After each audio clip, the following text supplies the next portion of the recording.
Buenas tardes, Celso. Muchas gracias por recibirnos en la Real Academia de Medicina, donde eres miembro de número y Todavía especial no, todavía no. Soy electo, ¿eh? Pero vamos, en breve, en breve. Y ya elegido, sí. creo que te mereces ya ser miembro Muchas gracias. como tal. Y especialmente que nos podamos ver aquí en esta sala de microscopio que financia el grupo Asisa. Celso es psiquiatra, catedrático de psiquiatría en la Universidad Complutense de Madrid, es director del Gregorio Marañón en el área de psiquiatría y jefe de servicio también de adolescentes y niños en el mismo hospital, además de otros numerosos cargos que tienes, donde también has sido hasta recientemente presidente de la Sociedad Española de Psiquiatría. Como te digo, muchas gracias por recibirnos y estar aquí en La Mirada Asisa.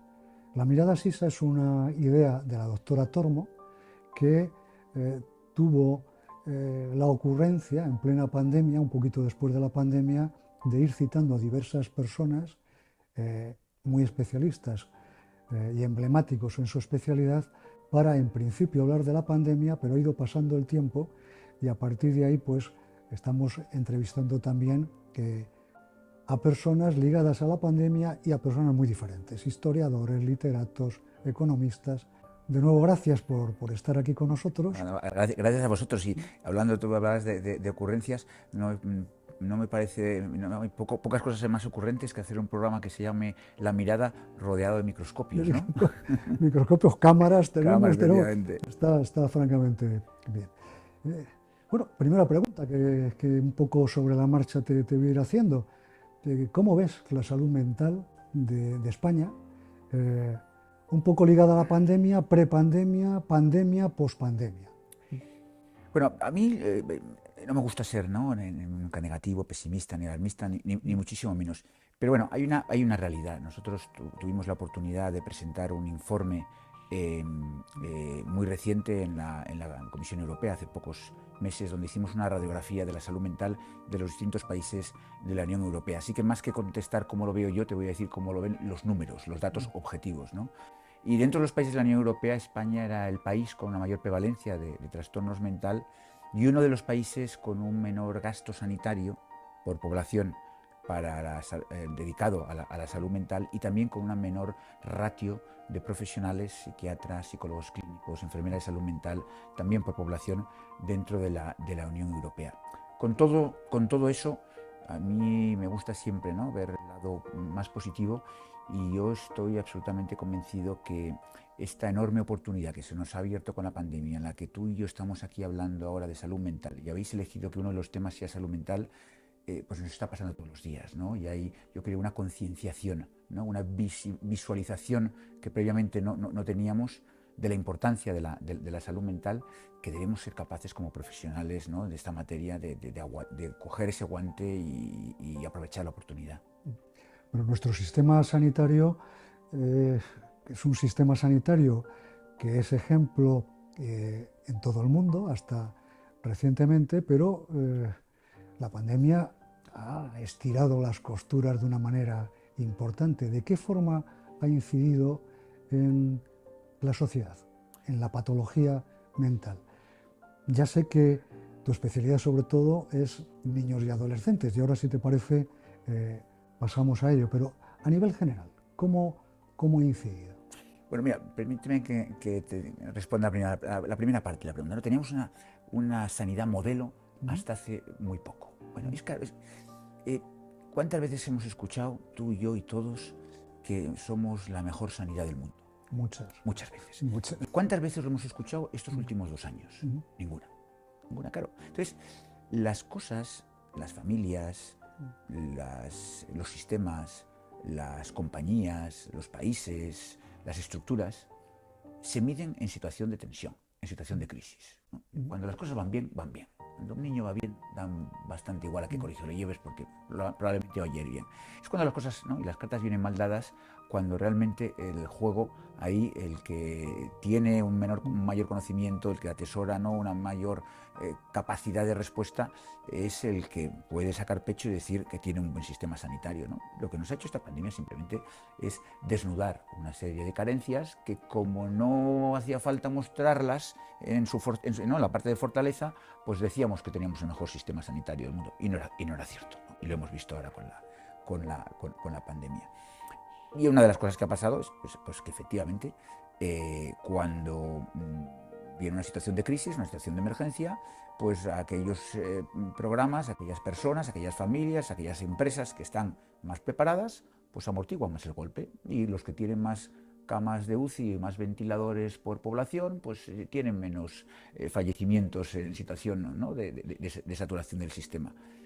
Y cuando patologías como la depresión, la ansiedad, los trastornos del sueño, trastorno por estrés postraumático incrementan un 20%, porque aquí hay una cosa muy importante, que la gente tiene, como de repente se ha empezado a hablar tanto de salud mental y se ha hecho a la vez de que se habla de la pandemia del COVID-19, alguien puede pensar erróneamente que hemos sufrido una pandemia por COVID y una pandemia por salud mental. No. Vamos a ver. Aquí la pandemia por salud mental ya la teníamos, y la teníamos previamente. Lo que hemos hecho ha sido incrementar, según la Organización Mundial de la Salud, entre un 20 y un 25% el número de trastornos de ansiedad, trastornos depresivos, trastornos de sueños frente a lo que teníamos. Pero incrementado 25. La pandemia por COVID era pasar de 0 a todo lo que ha pasado, ¿no? Entonces, pues los países que tenían más recursos, que tenían más profesionales, que tenían menos lista de espera de inicio, pues han sido capaces de amortiguar mejor ese golpe en los aspectos que tienen que ver con la medicina en general y también con los aspectos que tienen que ver con la salud mental en particular, ¿no? Y entonces nos hemos dado cuenta que la salud mental, que los trastornos mentales, que tienen una gran heredabilidad y carga genética, etcétera, etcétera, responden también a efectos adversos, traumáticos, estresantes y crisis como la pandemia. Y que cuando las cosas salen mal, eso nos afecta como personas, y la respuesta que le podamos dar nosotros como individuos va a depender mucho, ¿no? de nuestra interacción genético-ambiental, y cuando nos sobrepasa, pues tenemos que recurrir a los profesionales sanitarios y los profesionales de la salud mental. Si están disponibles, las cosas irán mejor, y si no, pues nos pasará lo que nos ha pasado, que hemos pasado pues listas de espera que superan el año en el momento actual. Y en este sentido, por ejemplo, el paciente psiquiátrico grave, ¿de qué manera ha incidido en él y en su familia? Porque durante todo este tiempo han quedado un poco descubiertos, desvalidos, desamparados. Hay una máxima, ¿no? Que es que, y además se repite esta vez, cada vez que hay una crisis, que pasó con la crisis económica, ahora con esta crisis global de salud, social, económica, etcétera, no afecta por igual a las personas. Decías que tú has sido presidente de la Sociedad Española de Psiquiatría hasta hace poco. Entonces, a mí me ha pedido la presidencia en medio de la pandemia. Y entonces he tenido que responder a muchos, ¿no?, periodistas que me preguntaban: ¿cómo afecta a la salud mental el hecho de estar encerrado en casa 3 meses? Y yo les decía: pues depende. Depende que uno viva en un chalet con cancha de tenis y un bosquecito, en una familia sana, en la que se puede trabajar a distancia, o que uno viva en un apartamento de 50 metros cuadrados con un padre con Alzheimer y un hijo con discapacidad intelectual. No afecta por igual en absoluto, ¿no? Entonces, las variables, ¿no?, ambientales de lo que nos está pasando han modificado muchísimo el hecho de que haya, ¿no?, una patología, o que aparezca una patología o aparezca otra. Llevándolo a situaciones de más vulnerabilidad, como puede ser, y es tu especialidad, adolescente y niño, también viejos, porque también entiendo que han sufrido mucho. ¿Cómo y de qué manera el joven, en plena adolescencia, por ejemplo, ha tramitado la crisis? Te voy a contestar a esta pregunta volviendo a la anterior, ¿no?, en relación con las crisis, ¿no? Y esa máxima que no te acabo de decir es que al final siempre paga más el más vulnerable. Siempre. Y las crisis lo que hacen de forma sistemática es aumentar la brecha entre los que están más preparados, menos preparados. Las crisis económicas hacen que los muy ricos sean más ricos todavía, ¿verdad? Y que mucha gente, y los pobres, pues más pobres todavía. Y la relación que ha habido entre esta pandemia y la salud mental es una relación bidireccional. ¿Bidireccional en qué sentido? Pues en los dos sentidos. En el sentido de, uno, las personas que se han infectado y las personas que han tenido más problemas y complicaciones han tenido más riesgo de desarrollar trastornos mentales, y las personas que de inicio o de base, antes de la pandemia, tenían un trastorno mental, han tenido una peor respuesta y se han visto más afectadas. Por ejemplo, después de la edad y la obesidad, el tercer factor más importante de mortalidad, que predecía la mortalidad, era el hecho de tener un trastorno mental grave como la esquizofrenia. Y eso a nivel mundial. Entonces hay esa relación bidireccional. Y además es una relación bidireccional, volviendo a la pregunta que me has hecho, que no ha afectado por igual a distintos segmentos de la población. Entonces, el segmento de la población más joven, fundamentalmente adolescentes y adultos jóvenes, son los que han sufrido más el impacto de la pandemia. Y dentro de este segmento se ha visto todavía aún más en mujeres y en adolescentes que ya tenían alguna patología mental de base. ¿Qué explicación tenemos a este feroz aumento de suicidios, intento de suicidios? Porque evidentemente, claro que está el estrés después de la pandemia y en la pandemia, pero ¿cómo lo explicamos? Que mundialmente y especialmente en España, incluso suicidios consumados, ya no solamente intentos de suicidio y su aumento exponencial. ¿Cómo, además, por supuesto, de los trastornos de alimentación o depresiones o la patología grave de siempre psiquiátrica? Me alegro, ¿no?, que me hables de suicidio, porque me preguntabas antes, bueno, estamos empezando a hablar de la salud mental como no lo habíamos hecho nunca. Pues estamos hablando del suicidio como no lo habíamos hecho nunca, ¿no? Y muchas veces ese miedo, ese tabú, ese desde enseñanzas desde las escuelas de información, periodistas, de no hablar de esto, no vaya a ser que se contagien. Las cosas, cuando se hace bien, hay que hablar de ellas, ¿no? Porque no conduce a nada el esconderlas, ni sentir vergüenza, ni cargar con más estigma. En el año 2021 hemos batido, lamentablemente, el récord histórico desde que hay registros en España de muertes por suicidio de niños y adolescentes. Y además se han convertido también, al disminuir el número de accidentes de tráfico, ¿no?, muertes por accidente, el suicidio se ha convertido en la primera causa de muerte en adolescentes en nuestro país. Ninguna otra enfermedad médica, etcétera, ha matado tantos adolescentes como lo ha hecho el suicidio en el año previo. Y ese aumento o ese incremento de suicidios consumados se ha visto muy claramente en este segmento de la población, de nuevo, ¿no?, de los adolescentes. Y yo creo que ha tenido bastante que ver con esa visión, ¿no?, del adolescente, por un lado impulsiva y por otro lado catastrofista, en el sentido de no ser capaz de ver mucho más allá, ¿no? Vivir el presente, efectivamente, la gratificación inmediata. Bueno, vamos a ver, como la clave de la adolescencia, ¿no?, la señal de identidad de la adolescencia es la rebeldía, es la autodeterminación, es el pulso, la tensión con los padres de decir, pues llego a tal hora, no llego, tal, y hago mis amigos, etc. Claro, cuando de repente todo eso desaparece, porque no sales y no puedes ver a tu novia, no puedes ver a tu novio, no puedes quedar con tus amigos, y da igual cómo te pongas, no puedes y no puedes, ¿no? Y eso se prolonga una serie de meses en el tiempo. Se genera una sensación de indefensión aprendida, da igual lo que haga, yo esto no lo puedo modificar. Y ya nada va a volver a ser lo mismo, y no voy a poder celebrar mi cumpleaños, y la vida no vale la pena vivirla. No hay futuro. No hay futuro, y como no hay futuro, y tengo esa cosa impulsiva del aquí y ahora, pues todo ello con un incremento importante que también justifica, ¿no?, de trastornos depresivos y trastornos de ansiedad, pues probablemente sea pues esa que se ha determinado en algunos, ¿no?, escritos, en algunos artículos, esa tormenta perfecta que haya hecho que aumenten los casos de suicidio consumado en esta población.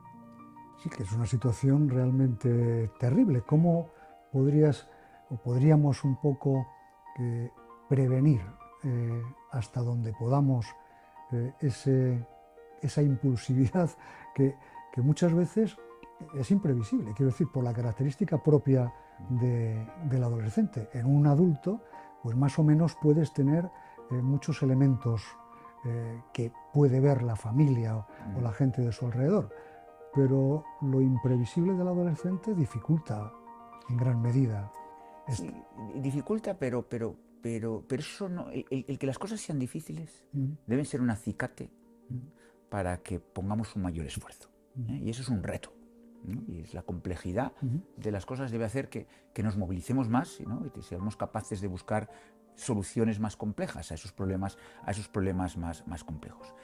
Y has dicho una palabra fundamental, que es prevenir, ¿no? Claro, yo salgo a la calle ahora mismo, aquí, y a las 10 primeras personas que pasen, les digo, ¿cree usted, no especialistas, nadie relacionado con la medicina, ¿o cree usted que se puede prevenir el infarto de miocardio? Y la mayor parte me dirán que sí. ¿Cree usted que se puede prevenir el melanoma o el cáncer y tal? Sí, porque la gente conoce factores de riesgo. La vida cardiosaludable, la exposición al sol, etcétera, etcétera. Ahora, si yo a las mismas personas les preguntara, ¿cree usted que se puede prevenir la esquizofrenia? ¿Cree usted que se puede prevenir el autismo? ¿Cree usted que se puede prevenir el suicidio? Probablemente la mayor parte se lo pensara mucho y muchos me dijeran que no, que eso es algo que viene determinado, ¿no? O sea, hay una visión más predeterminista, ¿no? de los trastornos mentales que de otras enfermedades médicas, cuando no es así. No es así. Y la prevención, no solo prevención secundaria, de que las cosas vayan mejor cuando ya hay el signo y síntomas, sino la prevención primaria, está absolutamente demostrado que no solo se puede realizar, sino que es coste eficiente. Y te voy a poner el ejemplo de lo que me has preguntado. Podría ponerte otros muchos. El suicidio. El suicidio se puede prevenir. Y una cosa es que uno pueda prevenir. Yo no estoy diciendo que se pueda anular, quitar suicidio cero. Mira, pero para eso hacen falta políticas ambiciosas. Y no de una persona, de una comunidad, de una asociación, de una empresa, no. A nivel global. Los países que tienen planes nacionales de prevención del suicidio tienen menos suicidio. Hace unos años, hace un poco más de 10 años, Dinamarca se planteó, oye, tenemos una de las ratios mayores de suicidio de Europa. Esto es vergonzoso, no podemos permitirlo. Y dijeron, vamos a hacer un plan nacional de prevención del suicidio transversal, con la salud mental, con el sistema educativo, con los medios de radiodifusión, de prensa, etcétera, etcétera, con los agentes de cuerpos de seguridad del Estado, con el sistema social, judicial, etcétera, etcétera. Y pusieron en marcha un plan muy ambicioso que ha hecho que en 10 años Dinamarca sea ahora uno de los países con la menor ratio de suicidio de Europa. Y además, no es que se pueda prevenir el suicidio o que se puedan prevenir los trastornos mentales, es que los estudios, por ejemplo, del London School of Economics, nos dicen que esas intervenciones son coste eficientes, que cuando nosotros entrenamos a los médicos de atención primaria y a los pediatras para que detecten signos tempranos del autismo, que cuando nosotros ponemos medidas de barrera en aquellos sitios donde se suele suicidar la gente, que cuando nosotros tenemos anuncios y personas disponibles detrás de un teléfono para atender 24 horas al día a las personas que tienen ideación suicidia, que cuando nosotros eliminamos las listas de espera de las personas con trastorno mental, disminuyen los suicidios. Y eso, que lo más fundamental, importante y lo que hemos hablado hasta ahora es la carga emocional, ¿no? y grave del que se suicida y del superviviente. Porque cada suicidio hay 9 o 10 personas afectadas, ¿verdad? Eso es hasta coste eficiente, porque los suicidios también, y es frío y duro decirlo, pero desde el punto de vista económico también son una desgracia. Otro tema, el miedo exacerbado que hemos tenido durante toda esta época, que arrastra, por supuesto, otros miedos, pero que también nos arrastra en un futuro al miedo. Por ejemplo, yo he leído últimamente una estadística donde el 30%, se dice pronto, de la persona que va al médico a atención primaria, lo que tiene es miedo a enfermar. Bien es verdad que habría un miedo previo y la pandemia ha desarrollado un sobremiedo. Pero ¿cómo plantearse este miedo? Que yo lo ligaría también a lo que tú has planteado del suicidio. Hemos pasado en breve plazo de tiempo a el suicidio, a no hablar nada de él, a ser un tabú, a estar en todos los sitios. Evidentemente, claro que hay que hablar de las cosas, pero ¿hasta qué punto no estamos generando miedo a esas cosas? También. También. Me estás preguntando sobre algo que yo creo que es fundamental ser capaz de transmitírselo a la población general, porque desarma muchas de las cosas que estamos escuchando. Vivimos en un país en el que cuando sale un tema, el que sea, ¿no? Que pueden ser los volcanes, o puede ser el cambio climático, tal, se llena de expertos, ¿no? Y entonces todo el mundo habla de eso y salen expertos como setas. Y ahora todo el mundo habla de la salud mental. Y con eso hay un riesgo. Hay un riesgo. Te cuento por qué. O sea, el psiquiatrizar, el medicalizar, el psicologizar aspectos de la vida diaria, de la rutina, es algo que no debemos hacer. Porque el miedo es bueno. El miedo es positivo. La ansiedad es buena. La ansiedad es positiva. Cuando se lleva a extremos patológicos es cuando tenemos un problema. Y de nuevo, cuando yo era presidente de la Sociedad Española de Psiquiatría, me preguntaban en los periodistas qué opina de la preocupación que tienen las personas que están encerradas en su casa. Y decía, a mí los que me preocupan son los que no están preocupados. Porque ante situaciones de esta envergadura, lo normal es preocuparse. Y ante situaciones, claro, miedo a contagiarse en plena pandemia, pues el que no tenía miedo tenía muchas más posibilidades de contagiarse. Quiero decir, que los que somos profesores sabemos que el alumno que no tiene nada de ansiedad es muy probable que lo haga peor. Y que el que tiene demasiada ansiedad también. Y un nivel intermedio de ansiedad es protector, ¿no? Lo digo porque ahora que se empieza a hablar de cosas como los malestares de la vida diaria, los malestares psicológicos de la vida cotidiana, las preocupaciones en la situación laboral, las preocupaciones, todo eso es normal. Y todo eso no precisa que haya un sistema nacional de salud que esté contratando a profesionales para que den respuesta a cosas que son fisiológicas, esperables y hasta positivas, ¿no? La gente sin miedo tiene más posibilidades de morir en donde sea, ¿no? Entonces, yo creo que es fundamental que seamos capaces de separar, sobre todo en situaciones como la que estamos viviendo. Y ahora vivimos una situación de enorme confusión, donde estamos hablando de todos y todo parece, ¿no?, que es inmediata y hay una presión del tiempo y hay que sacar cosas y se legisla. Entonces, en una situación de confusión como la actual, donde la opinión de los expertos vale menos de lo que vale habitualmente, que en nuestro país ya es poco, es fundamental que seamos capaces de distinguir entre aquello que es patológico y aquello que está dentro o debe estar dentro del sistema sanitario y lo que no.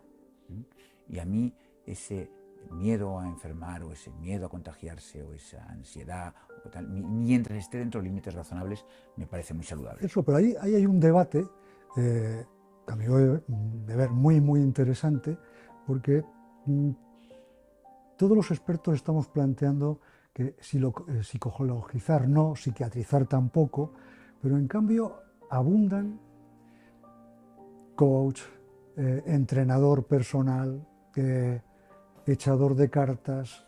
Es decir, hay un mundo donde las personas, lo que es, yo le llamo las dificultades del vivir, que todos tenemos, evidentemente nadie sale ileso de la vida, pero que forma parte de la vida y como tal hay que tramitarla, pues te salen influencers que te dicen lo que tienes que hacer, lo que no tienes que hacer, el coach, el tal, el otro, es decir, un mundo tremebundo. Y paradójicamente, en cambio, lo que tú estás planteando como sanidad, lo que es la psiquiatría pesada, en cambio, no solamente no está asistida, sino que está bastante desasistida. Habría que mejorar bastante la situación. Incluso estamos viendo cómo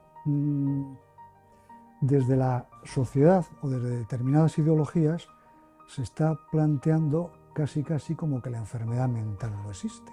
Con lo cual es una situación de bandazo paradójico que yo entiendo que a todos los que estamos metidos en ello nos desconcierta y nos confunde, pero me imagino lo que está pasando a una persona que está viviendo su vida normal y corriente. Sí, lo de la enfermedad mental no existe, lo he escuchado muchas veces y se lo he escuchado a personas que lo han dicho hasta que su padre o su hijo ha tenido una demencia por Alzheimer, una esquizofrenia o un autismo, ¿verdad? Entonces ya existe porque ya la viven, ¿no? O sea, el hablar desde el Parlamento, el hablar desde los despachos, el hablar, ¿no?, sin ese contacto con la práctica clínica diaria, con las necesidades y sufrimientos de las personas, es muy fácil y muy peligroso. ¿eh? Y en un país en el que, como decía, ¿no? El mundo está muy politizado y al final el político tiene unos apriorismos y el político lo ve blanco o negro. Esto va a favor o en contra de lo que yo pienso. Sin embargo, el que está ahí en el día a día, picando en la mina, viendo pacientes, haciendo lo que sea, ese se da cuenta de que no hay blancos y negros, que hay una amplísima gama de grises, más o menos oscuros o más o menos claros, y que ese sesgo, ¿no? Ese extremismo político de un lado y de otro, pues es algo que no correlaciona con lo que realmente tenemos que ver, ¿no? Yo eso que es algo de lo que estoy absolutamente convencido de que tenemos que huir de la politización, ¿no? De la vida diaria y de la politización, por ejemplo, de la salud mental, ¿no? Y flaco favor nos hará el que enarbole la bandera de la salud mental solo con fines partidistas, sino con un genuino, ¿no? Interés de preocuparse por los temas que le preocupan a las personas que realmente están afectadas con un trastorno mental. Ahí nos encontramos con esa contradicción de que por un lado está la ideología negando o casi negando la patología mental y por otro lado un sector amplísimo de la sociedad que está llevado a ser cada vez pues, más pasivo y más entregado a elementos pues, tipo Sí, consejos, autoayuda. Claro, pero hay oportunistas. Antes he dicho, oportunistas hay siempre. Y en periodos de crisis mucho más. Y están los oportunistas políticos y otros oportunistas. O sea, dentro de la gente que ¿no? Se está beneficiando de esto, hay auténticos delincuentes, gente que vende lejía para curar el autismo, ¿no? O sea, ¿qué principio, ¿no? Juramos los médicos cuando juramos ese juramento hipocrático que nos dice que una de las cosas más importantes en nuestra actividad y en nuestra vida profesional es el primero no hacer daño, ¿no? Y el primero no hacer daño significa que muchas veces hay que tener una actitud contemplativa, evaluadora, no asertiva, con prejuicios, ¿no? Y eso es fundamental, porque si no podemos caer en estos, ¿no? Pseudociencias, vendedores de humo, que han existido toda la vida y que lo que quieren hacer es caja de forma rápida, sobre todo más en momentos en que hay más necesidad y en momentos en que hay una mayor crisis y una mayor desconexión con la ciencia, con la evidencia. También tienen muchos mayores medios para hacer ese tipo de... Mucho más, con las redes sociales, porque decir que detrás, claro, pero está pasando continuamente. Es decir, vamos a ver, ¿cuándo en nuestro sano juicio pensamos hablar de algo que es medicinal, si no ha pasado y no tiene una aprobación por las agencias reguladoras, si no ha hecho ensayos clínicos, ¿no? Estamos exigiéndole, muy bien exigido a la industria farmacéutica, que realice ensayos clínicos para demostrar la evidencia frente a placebo, con unos tamaños del efecto, etcétera, etcétera. Y de repente hablamos del cannabis medicinal, porque sí, sin ninguna prueba, solo para aumentar las ventas. Claro, o sea, y que se legalice o no se legalice algo es una decisión política. Lo que no pueden utilizar es el nombre de medicinal para prostituirlo, porque si algo es medicinal es porque ha demostrado de forma empírica y de forma basada en la evidencia que cura, sana o alivia. Y eso, pues en muchos casos está por demostrar. ¿Cómo, en este sentido, cómo te planteas, cómo piensas actualmente la ley de salud mental que está ahí en el Congreso pendiente de no se sabe muy bien qué, porque creo recordar que debe llevar como un año estancada? ¿Cómo lo piensas, esta situación tan...? Mira, está esperando y te lo digo yo. La situación actual es un cambio de cromos, ¿vale? Y esto la gente que juega al mus lo sabe muy bien, ¿no? Entonces, aquí te meto este farol, hay cosas que se hacen incluso sabiendo que no van a salir. ¿Para qué? Para meter presión en otras cosas que sí interesa que van a salir y al final tengo esta serie de leyes, te cambio esta por esta me da este rédito político, a ti te da este otro y entonces cuando realmente detrás de todo eso hay mucha gente que sufre, mucha gente que lo pasa mal y hay mucha gente a la que se le tiene que ayudar. Y nosotros hemos vivido durante siglos una discriminación de las personas con problemas de salud mental, problemas de trastornos psiquiátricos, que eran apartados de la sociedad y llevados a manicomios, donde una vez que ingresaban morían. Y nos ha costado muchísimo, integrar a las personas con enfermedades médicas reconocidas por la Organización Mundial de la Salud en sus criterios de diagnósticos e integrarlos en el sistema de salud ordinario y que reciban su tratamiento en los hospitales, en los centros de salud, etcétera, etcétera. La vuelta atrás de una segregación, de una ley, ¿no?, nacional de salud mental. Hay una ley para pacientes oncológicos, hay una ley para pacientes cardiovasculares. ¿Por qué? ¿Por qué tiene que ser distinto? Vamos a volver otra vez al tema del señalamiento o del estigma. Es más, una ley que no dice ni una sola vez en todo su postulado, trastorno mental grave, no habla de esquizofrenia, no habla de autismo, no habla de trastorno bipolar, no habla de... No existe. Claro, no existe. Eso se niega. Se niega. ¿No? Habla de sufrimiento psíquico debido a la opresión capitalista del trabajador en su lugar de trabajo. Eso es lo que dice. Claro, entonces, si eso fuera así... O pobres o ricos, también hay quiero decir... Sí, claro, pero ¿cuál es la prevalencia de los trastornos mentales en Suiza? Claro. Porque si fuera así, no habría personas con trastorno mental grave en Suiza, que hay los mismos que puede haber en Uganda o pueda haber en Nigeria. Celso, es que es una ley que consigue el efecto contrario de lo que pretende. En principio, lo que trata, es de atender una patología, y los efectos que consigue es justamente lo contrario. Les discrimina más y les deja todavía más vulnerables y desamparados. Absolutamente. Por un lado, ni patología, porque de patología ni habla, ¿eh? Habla de esas dificultades en la vida normal y malestares de la vida psíquica, pero efectivamente lo que hace es discrimina, ¿no? y señala a personas que por el hecho de tener un trastorno mental y los aparta del resto de personas que tienen algún tipo de patología psiquiátrica. Y habla, pues eso, pues de situaciones en las que pues, el trastorno mental es debido, ¿no?, a esa opresión capitalista del trabajador en su lugar de trabajo, como si en Suiza o en otros países del primer mundo no hubiese la misma prevalencia de trastornos mentales que hay en países en vías de desarrollo. Bueno, creo que tenemos que ir dejando, lo que tienes otras cosas que hacer, pero la última pregunta es una pregunta de ayer. Es decir, ayer en el Parlamento se votó la ley trans. Bueno, los trámites previos para... ¿Cómo que entiendes tú esta situación, que entiendo que estoy siendo redundante, generando un malestar importante tanto en los adolescentes como en los padres, criaturas que van a cambiar o quieren cambiar de género a través de prácticas diversas, hormonas, no hormonas, y que parece que esto adelante.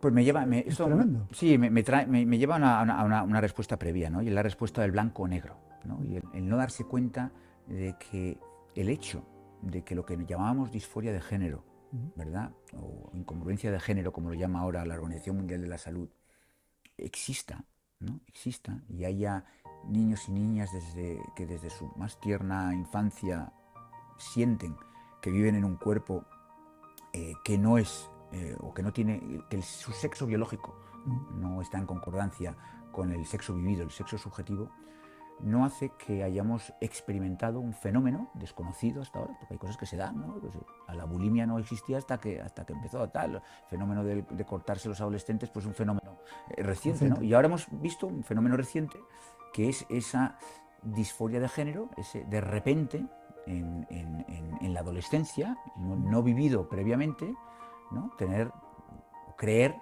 que el sexo biológico pues, no concuerda con el sexo percibido. Entonces, a mí eso me parece por un lado, como persona, como Celso Arango, me parece la ley, o me parece una patada, ¿no?, en el núcleo central del feminismo. Eso es muy evidente. Y como profesional que se dedica a ver adolescentes, ¿no?, que tienen este fenómeno que, ya digo, hace 10 años no veíamos, pues me preocupa y me preocupa mucho. Porque, por un lado, esto es algo que lleva sucediendo unos años y que ha sucedido en otros países.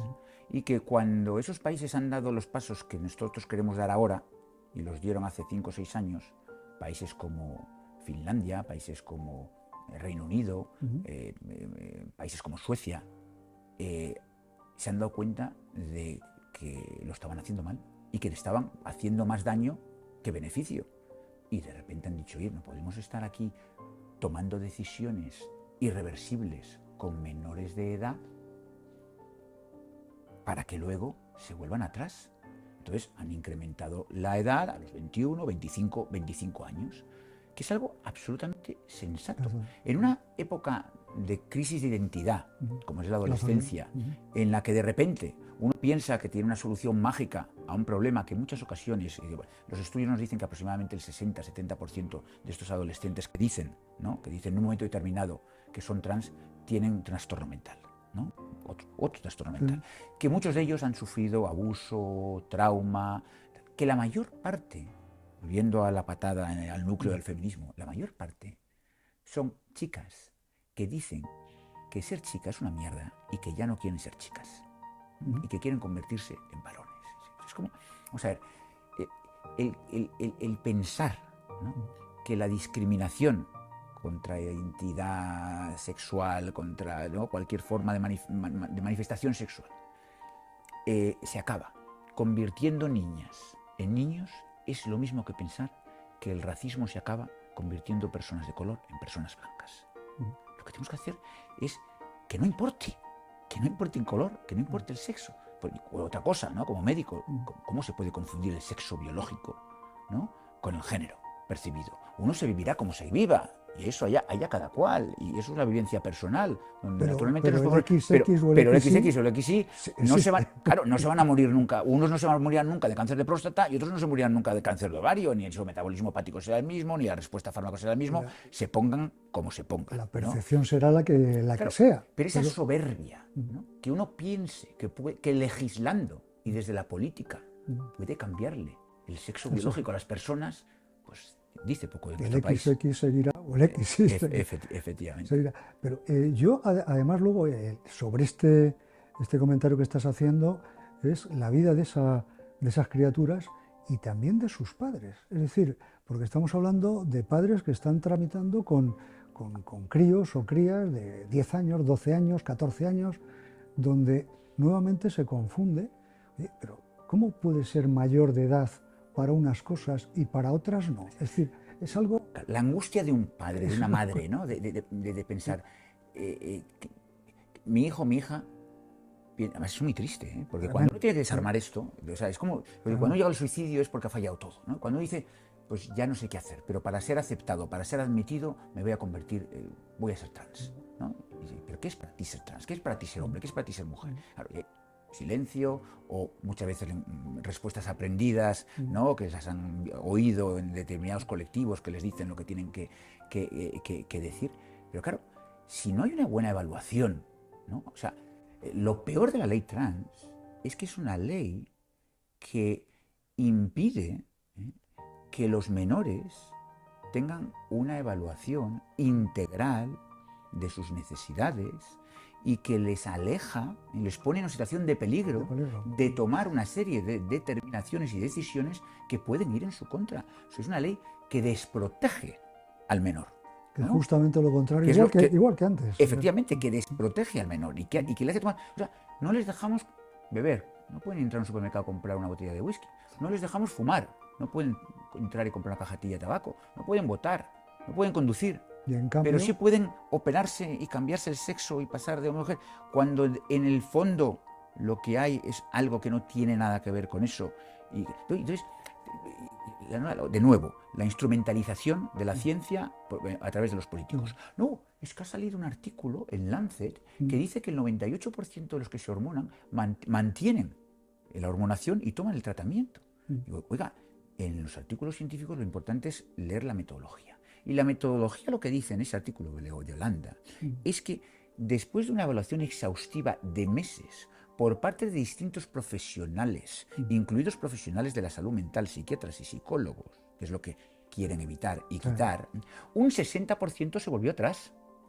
Si los hubiésemos hormonado o intervenido quirúrgicamente, 60% que luego se volvieron atrás, ya no tendrían solución. Entonces, algo tan sensato, de tan sentido común como es, porque dicen, no, está prohibida la terapia donde uno les convence de que no lo son. Hay que hacer una terapia asertiva, o sea, convencerlos de que sí lo son. No, lo que no hay que hacer es una terapia ni de reconversión ni asertiva. Lo que hay que hacer es una terapia contemplativa, evaluativa, ver qué es lo que pasa, esperar, dejar que pase el tiempo, que maduren esa decisión, que vean los pros y los contras, la determinación. Algo de bastante sentido común en la medicina. En este sentido, Celso, un poco estas personas son más adolescentes que los propios adolescentes que están tratando de ayudar. Sí, pero con una diferencia, y es que al adolescente no se le puede culpar por su ingenuidad adolescente y su falta de maduración del sistema nervioso central, y al político sí. Totalmente de acuerdo. Muy bien, yo creo que ha sido una conversación muy, muy grata, hemos podido charlar, espero que te hayas encontrado a gusto, muy a gusto, bien, sí. Y muchas gracias por todo. A vosotros y enhorabuena por la iniciativa.